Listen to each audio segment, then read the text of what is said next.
तो dear students, आज हम देखने वाले हैं 12th एग्जामिनेशन बिहार बोर्ड 2023। जी हाँ, 2023 का जो मॉडल पेपर जारी हुआ है वो उसी मॉडल पेपर से मैंने जो है कुछ फिजिक्स के ऑब्जेक्टिव क्वेश्चन को इस पार्ट 1 में लिया है। जी हाँ, आपको जो है 1000 फिजिक्स के ऑब्जेक्टिव क्वेश्चन मिलने वाले हैं और यह जो है पार्ट 1 है। आपको पार्ट 2 पार्ट 3 करके जो है 1000 ऑब्जेक्टिव क्वेश्चन जितने पार्ट में हो सकेंगे उतने पार्ट में मैं आपको 1000 ऑब्जेक्टिव क्वेश्चन देने वाला हूं। जी हाँ, जो 2023 में मॉडल पेपर 2023 का जारी हो चुका है, उन्हीं मॉडल पेपर में से मैंने जो है ऑब्जेक्टिव क्वेश्चन को लिया है। इसमें जो है आपको ऐसे ऐसे क्वेश्चन मिलेंगे जो किसी न किसी ईयर में पूछे गए होंगे। जी हाँ, VVA और मोस्ट इंपॉर्टेंट ऑब्जेक्टिव क्वेश्चन है। तो चलिए शुरुआत करते हैं। तो यहाँ पर जो है हम फर्स्ट क्वेश्चन से शुरुआत करते हैं। यहाँ पर फर्स्ट क्वेश्चन में बात किया गया है कि टी समय धारा क्या है, टी समय तक धारा I के प्रवाह के कारण R प्रतिरोध के चालक में उत्पन्न ऊष्मा होती है। टी समय तक धारा I के प्रवाह के कारण R प्रतिरोध के चालक में उत्पन्न ऊष्मा होती है। तो क्या होती है, इसका सही आंसर आपको बताना है। और यह क्वेश्चन जो है आपको 2021 में आप चाहे तो मिला सकते हैं A नंबर। जी हाँ, आप मिला सकते हैं, वहाँ कोड लिखा रहता है बुकलेट में ABCD। आप ये A का है 2021 का, अगर आप चाहें तो मिला सकते हैं। 2021 में यह क्वेश्चन पूछा गया।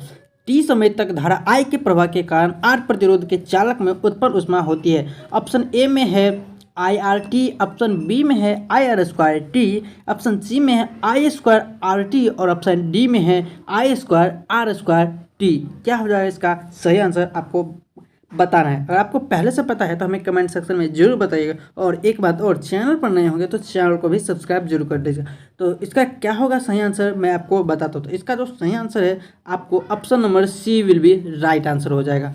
चलिए बात करते हैं दूसरा नंबर क्वेश्चन का। थोड़ा मैं इसे गाढ़ा कर देता हूँ। दूसरा नंबर क्वेश्चन का हम बात करते हैं। दूसरा नंबर क्वेश्चन में हमसे पूछा गया कि 1/4πε का मान होता है। ये क्वेश्चन तो बहुत ही इंपॉर्टेंट है और यह कई बार पूछा गया है। यह 2021 में भी पूछा गया है। तो यहाँ पर जो है 1/4πε का मान सभी को पता होगा। आपको क्या करना है, इसका आंसर हमें कमेंट सेक्शन में बताना है। वैसे मैं आपको इसका आंसर बता देता हूँ। तो इसका आंसर हो जाएगा 9 × 10⁻⁹ नैनोमीटर स्क्वायर सेंटी−2 हो जाएगा।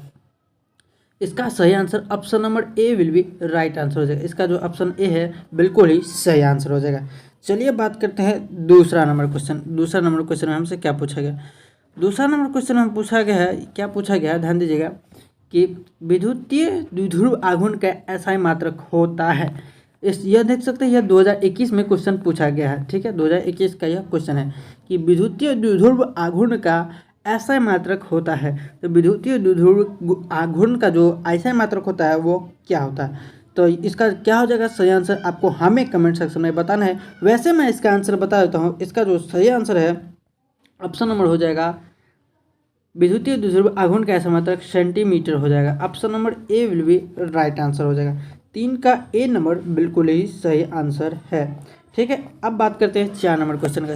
4 नंबर भी क्वेश्चन बहुत ही ज़्यादा इंपॉर्टेंट है और यह 2021 में क्वेश्चन पूछा गया कि आवेशित चालक की स्थिति ऊर्जा होती है। आवेशित चालक की जो स्थिति ऊर्जा होती है वह क्या होती है। आवेशित चालक की जो स्थिति ऊर्जा होती है वो होती है आपको 1/2 CV²। 1/2 CV² हो जाएगा। ऑप्शन नंबर इसका B will be right answer हो जाएगा। ऑप्शन नंबर बी आप याद रखिएगा। ठीक है, चलिए 5 नंबर क्वेश्चन का बात करते हैं।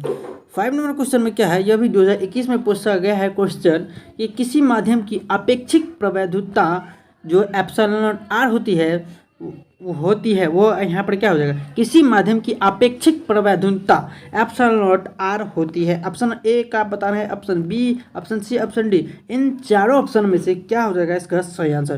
तो इसका जो सही आंसर हो जाएगा ε/ε0। Option number A will be right answer हो जाएगा। चलिए 6 नंबर क्वेश्चन का बात करते हैं। 6 नंबर क्वेश्चन देखिए बहुत ही ज़्यादा इंपॉर्टेंट है और ये क्वेश्चन 2021 में पूछा गया कि विद्युतीय फ्लक्स का ऐसा मात्रक होता है। तो विद्युतीय फ्लक्स का ऐसा मात्रक क्या होता है, ये क्वेश्चन हमें उम्मीद है कि आप सभी को पता होगा। नहीं पता है तो आप अभी से याद रख लीजिए कि विद्युत फ्लक्स का जो ऐसा मात्रक होता है जूल बाई कूलाम हो जाता है। Option number A will be right answer for this question. चलिए बात करते हैं 7 नंबर क्वेश्चन का। 7 नंबर क्वेश्चन में क्या पूछा गया, ये भी 2021 में क्वेश्चन पूछा गया है। यहाँ पे पूछा गया आवेश का विमा होता है। आवेश का विमा क्या होता है, आपको इसका सही आंसर आपको बताना है। वैसे मैं चाहूँ तो चारों ऑप्शन को पढ़ सकता हूँ, लेकिन यह वीडियो थोड़ा लंबा, बहुत ही ज़्यादा लंबा हो जाएगा, इसीलिए मैं आवेश का विमा होता है, आप चाहे तो पॉज कर दीजिए, पॉज करने के बाद हमें आंसर बता सकते हैं। और एक बात और, चैनल पर नए होंगे तो प्लीज़ सब्सक्राइब दिस चैनल। आवेश का बीमा होता है, क्या हो जाएगा इसका सही आंसर। तो इसका जो सही आंसर हो जाएगा ऑप्शन नंबर यहाँ पर 80 हो जाएगा। Option number A will be right answer for this question. चलिए बात करते हैं 8 नंबर क्वेश्चन का। 8 नंबर क्वेश्चन को हम देखते हैं। 8 नंबर क्वेश्चन हमसे पूछा गया है एप्सिलॉन नॉट का मात्रक होता है। एप्सिलॉन नॉट जो होता है उसका मात्रक पूछा गया है। तो इसका क्या हो जाएगा, इसका मात्रक हो जाएगा option number B will be right answer हो जाएगा इसका सही आंसर। चलिए बात करते हैं 9 नंबर क्वेश्चन। 9 नंबर क्वेश्चन को हम देखते हैं, थोड़ा मैं छोटा कर देता हूं ताकि आपको स्पष्ट दिखाई दे। 9 नंबर क्वेश्चन में किसी गोलीय पृष्ठ के अंदर यदि प्लस क्यू आवेश रख दिया जाए तो संपूर्ण पृष्ठ से निकलने वाला विद्युत फ्लक्स कितना होगा। किसी गोलीय पृष्ठ के अंदर यदि प्लस क्यू आवेश रख दिया जाए तो संपूर्ण पृष्ठ से निकलने वाला विद्युत फ्लक्स कितना हो जाएगा। यह क्वेश्चन देख सकते हैं 2019 में पूछा गया और एप्सिलॉन नॉट ये वाला क्वेश्चन है जो आपको 2020 में क्वेश्चन पूछा गया। यानी कि ये ऐसे क्वेश्चन है जो किसी न किसी ईयर में पूछे गए।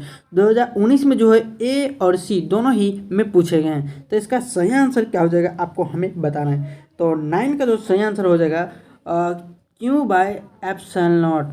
Option number B will be right answer हो जाएगा। ठीक है, इसका ऑप्शन नंबर क्या है, बी सही आंसर हो जाएगा। चलिए बात करते हैं, अब 9 नंबर क्वेश्चन हो गया। अब 10 नंबर क्वेश्चन को जरा हम देख लेते हैं।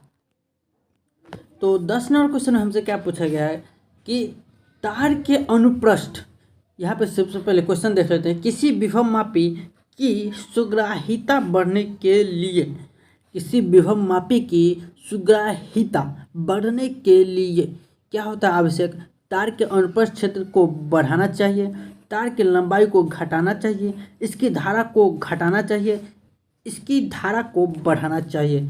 क्या हो जाएगा सही आंसर आपको बताना है। तो 10 नंबर का जो सही आंसर ये देख सकते हैं 2009 में क्वेश्चन पूछा गया है। ये बहुत ही ज़्यादा इंपॉर्टेंट है और 2016 में भी ये क्वेश्चन जो है पूछे गए हैं। तो 10 का जो सही आंसर हो जाएगा आपको इसकी धारा को क्या करना चाहिए, हमें घटाना चाहिए। किसी विभवमापी के जो सुग्राहिता बढ़ाने के लिए जो है इसकी धारा को घटाना चाहिए। ऑप्शन नंबर इसका जो हो जाएगा C number will be right answer हो जाएगा। चलिए बात करते हैं नेक्स्ट क्वेश्चन 11 नंबर क्वेश्चन को देख लेते हैं। जरा मैं हल्का सा छोटा करता हूँ ताकि आपको दिखाई दे। यहाँ पर जब किसी वस्तु की आवेशित किया जाता है, जब किसी वस्तु हम क्या करते हैं आवेशित करते हैं तो उसका द्रव्यमान क्या हो जाता है। वह जो क्वेश्चन है 2018 में यह क्वेश्चन पूछे गए हैं। यानी कि जितने भी क्वेश्चन हैं किसी न किसी ईयर में पूछे ही गए हैं। तो जब किसी वस्तु की आवेशित किया जाता है, जब किसी वस्तु को हम आवेशित करते हैं तो उसका द्रव्यमान क्या होता है, इसका जो द्रव्यमान होता है बढ़ जाता है और घट, यानी कि बढ़ सकता है और घट सकता है, दोनों ही हो सकता है। यानी कि द्रव्यमान निश्चित नहीं हो सकता है, बढ़ भी सकता है और घट भी सकता है। चलिए 12 नंबर क्वेश्चन को बात करते हैं। सारे भी क्वेश्चन को आप 2 से 3 बार वीडियो को देख लेते हैं तो आपके माइंड में सेट हो जाएगा, आपको याद करने की कोई ज़रूरत नहीं। आप जानते होंगे कि जब किसी भी वस्तु को हम इमेजिनेशन तरीका से करते हैं या फिर इमेजिनेशन तरीका से किसी मूवी को देखते हैं या इमेजिनेशन तरीका से जो किसी भी पिक्चर को देखते हैं तो हमारे माइंड में सेट हो जाता है। उसी तरीका से क्या करना है, आपको इसे 2 से 3 बार देख लेना है और आपके माइंड में सेट हो जाएगा। चलिए बात करते हैं। किसी चालक की विशिष्ट प्रतिरोधकता बढ़ता है, किसी चालक की जो विशिष्ट प्रतिरोधक बढ़ता है कब बढ़ता है, आपको इसका आंसर बताना है। यह क्वेश्चन 2018 में क्वेश्चन पूछे गए। तो क्या हो जाएगा इसका सही आंसर आपको बताना है। यहाँ पे 4 ऑप्शन दिए हैं, 4 ऑप्शन को आपको पढ़ लेना है। पढ़ लेने के बाद हमें इसका आंसर बताना है। तो यहाँ पर जो है किसी चालक की विशिष्ट प्रतिरोधकता बढ़ता है तो अनुप्रस्थ काट क्षेत्रफल क्या हो जाता है, घट जाता है। अनुप्रस्थ काट क्षेत्रफल क्या हो जाता है, घट जाता है। Option number D will be right answer for this question. चलिए बात करते हैं 13 नंबर क्वेश्चन को। फास्ट में हम देख लेते हैं 13 नंबर क्वेश्चन। यहाँ पूछा गया है किसी चालक के किसी चालक के संवहन वेग तथा आरोपित विद्युत क्षेत्र के बीच संबंध है। किसी चालक के संवहन वेग Vd तथा आरोपित विद्युत क्षेत्र E के बीच संबंध है। इसका क्या हो जाएगा, इसका आंसर सही बताना है। यहाँ पे हो जाएगा Vd जो होता है डायरेक्टली प्रोपोर्शनल E के बराबर E हो जाता है, यानी कि ऑप्शन नंबर इसका हो जाएगा B will be right answer. चलिए बात करते हैं 14 नंबर क्वेश्चन को। 14 नंबर क्वेश्चन को हम देख लेते हैं। यहाँ पूछा गया धातु के बने किसी घनाभ की चौड़ाई और ऊंचाई बराबर है तथा लंबाई चौड़ाई की दुगुनी है, समांतर सतहों के बीच महत्तम और लघुत्तम प्रतिरोधों का अनुपात होगा। धातु के बने किसी घनाभ की चौड़ाई और ऊंचाई बराबर है तथा लंबाई चौड़ाई की दुगुनी है। लंबाई जो है चौड़ाई की क्या है, सिंपल सा दोगुनी है। समांतर सतहों के बीच महत्तम और लघुत्तम प्रतिरोध का अनुपात, सिंपल सा हमको यहाँ पर जो अनुपात पूछा गया है।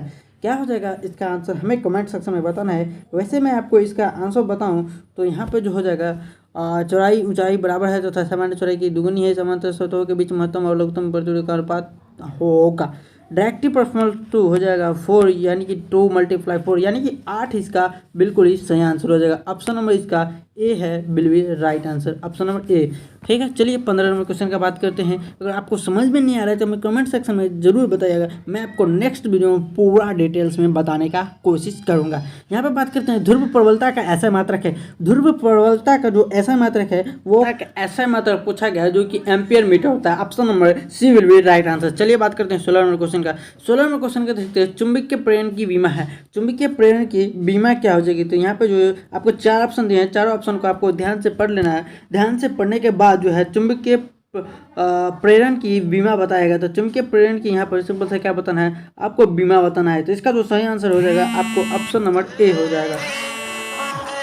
तो 16 नंबर क्वेश्चन में पूछा गया चुंबकीय प्रेरण की बीमा। चुंबकीय प्रेरण की बीमा क्या हो जाएगी, इसका सही आंसर आपको बताना है। चारों ऑप्शन को अच्छे तरीके से पढ़ लेना और इसका आंसर हमको बताना है। चुंबकीय प्रेरण की बीमा हो जाएगी सिंपल सा ml0 T⁻⁻2 A⁻⁻1।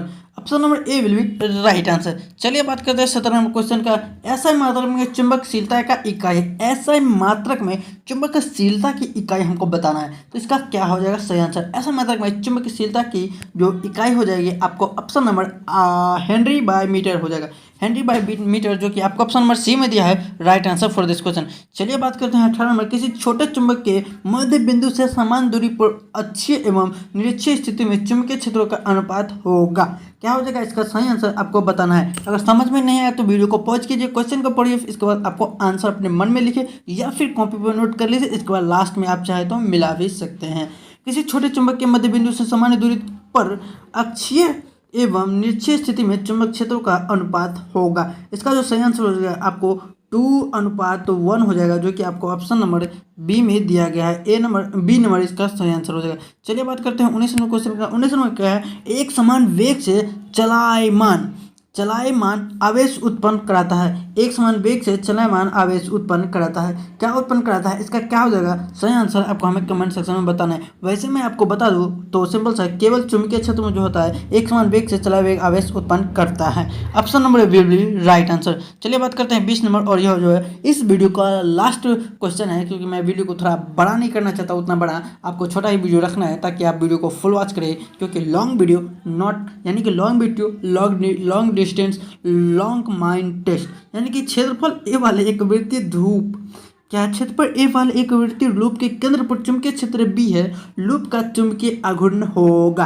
क्या हो जाएगा इसका सही आंसर आपको कमेंट सेक्शन में बताना है। अगर आपको पता है तो नहीं पता है फिर भी आपको क्या करना है, कमेंट सेक्शन में प्यारा सा कमेंट करना है कि हमें सर या भाई या फिर जो भी आपको बोलने का मन हो कि हमें इस वीडियो यानी कि इस पार्ट पर वीडियो बनाइए, ये वाला क्वेश्चन चाहिए, ये वाला वीडियो चाहिए, जो भी आपको बोलने का मन हो वो बोल दीजिएगा कमेंट सेक्शन में।